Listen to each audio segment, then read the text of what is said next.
In this video, I'm going to be putting DxO's PhotoLab 9 to the test by revisiting one of my all-time favourite photographs. A shot I captured of the sunrise at Staithes in North Yorkshire. To capture this image, I had to camp out the night before and get up early to set my camera up on a tripod, compose the image and wait for the perfect moment when the sun came up. I originally edited this image in Lightroom. Recently, DxO got in touch and asked me to test and review their PhotoLab 9 software and all the different plugins that are available. So in this video, I'm going to put it to the test and see what I can do with one of the raw files from this shoot. But before we go any further, I have to let you know I am on the DxO affiliate program and you can get yourself 15% off DxO's PhotoLab 9 and all the plugins using my discount code Vinsta360.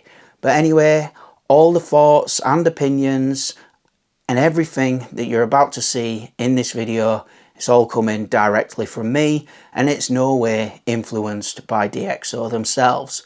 So let's dive into the edit and see what we can do. Here we've got one of the raw images from the shoot imported into DxO PhotoLab 9.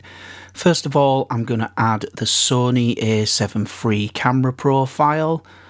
And then next, I'm going to add the lens correction for the Viltrox 20mm f2.8. And I'll also add the lens sharpness optimization. I'm now going to let DxO handle some of the basic exposure correction by adding DxO Smart Lighting, which optimizes the dynamic range, and also DxO Clearview Plus, which improves the contrast and sharpness of the image. Next, I'm going to use the horizon leveling tool to level out that horizon, which is really important in landscape images. Just simply draw a line across the horizon with the tool and click apply, and then we'll add the crop to get rid of the black edges that the horizon leveling has added. Although this image was shot in blue hour just before the sun came up, I wanted to fix the white balance so it looks like the sun has risen beyond the horizon. To do this, I'm going to use the white balance picker and just select the couple of the buildings until I get a colour that I'm happy with. Now I'm going to do some manual exposure corrections. I think the image is a little dark, so I'll just turn the overall exposure up just a touch. We'll then reduce the highlights to stop any highlights from blowing out, and next we'll lift the shadows a little bit just to bring some more detail into those shadow areas. At this stage, I'm just making sure nothing important is clipped and I've got room to work. Once the highlights and shadows are under control, I'll use the tone curve to put the contrast back in more selectively rather than globally across the whole image. It looks like I'm doing opposite things here, but I'm not. The sliders protect the data and the curve shapes the image. Now that the exposure is balanced and contrast is where I want it, I can move on to more selective adjustments and colour grading.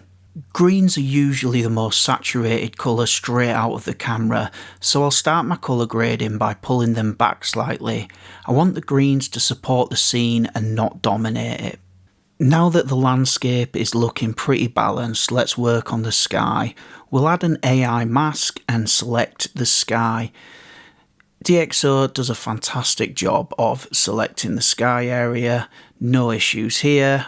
We'll reduce the exposure just a touch, and then we'll also reduce the highlights. You can see the sky is starting to look more dramatic straight away. Now I'm going to add some colour adjustments to the sky and increase the saturation of the reds and the oranges to make that sunrise pop. And to make that sunrise look even more dramatic, I'm just going to increase the saturation of the purples just by a tiny bit. As this image was shot with a 1 second shutter speed, there's a couple of things that are causing some motion blur in the image that I'd like to remove. I'll start off with these ducks that were swimming at the bottom of the image and also remove some of the other animals and birds that are causing motion blur in the water. And I also feel like there was a couple of dust specks on the sensor, so I'm just going to get rid of those as well. This is just to clean up any unwanted or distracting artifacts from the image. Now I've cleaned up some of those elements from the image, I'm going to add DxO's Deep Prime Noise Reduction, and this is an absolutely fantastic tool to completely clean up the image. You can see here zoomed in at 400% just what that noise reduction is doing. Simple one-click noise reduction, love it. Now let's jump back to the tone curve and specifically look at the blues. I often like to push a little bit of blue into the shadow of my edits. This is kind of a personal touch that I do. I often find it can make images look quite cinematic, and of course as this image was shot at blue hour, it just might push a little bit of that colour back into the image. I'll also reduce some blue from the highlights and see how that looks. Now I've made those colour adjustments, I just want to pull a little bit more detail out of the shadows, so I'm just going to bump them up just a touch. And as I've raised the shadows, I'm just going to pull a little bit more contrast into the image using the slider. Looking at the image, I feel like I could make it look a little bit more dynamic by doing some work on the river. So I'm going to add an AI mask to the river area, and DxO PhotoLab 9 selects the river absolutely perfectly. To make the river look a little bit more dramatic, I'm just going to reduce the exposure a touch and increase the saturation of the blues. I'm going to jump back and revisit the tone curve and take a look at those blues again. I feel like I've cooled the image down a little bit too much by pushing some blue into the shadows, so I'm just going to reduce that, and I'm also going to use the tone curve to add more contrast and darken the shadows a little bit more to make the image a little bit more punchy. And now I'm proper pleased with that. Job's a good un. Let's click export and take a look at the final image. I was actually so pleased with the results that I got from editing this photo using DxO's PhotoLab 9 that I've made this version of the photograph available as a print on my website.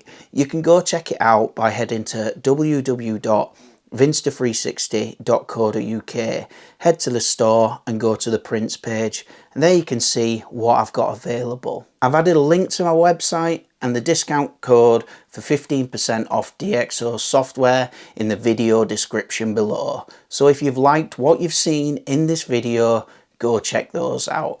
I feel like PhotoLab 9 has been a fantastic tool for editing this landscape photography image.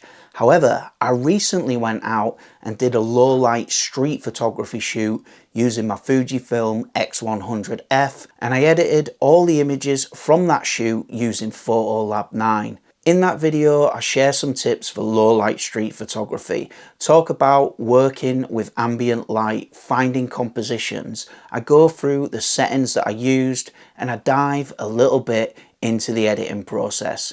So if you've enjoyed this video, go check that one out next. It's linked at the end of this one. Thanks for watching, and I'll see you in the next one.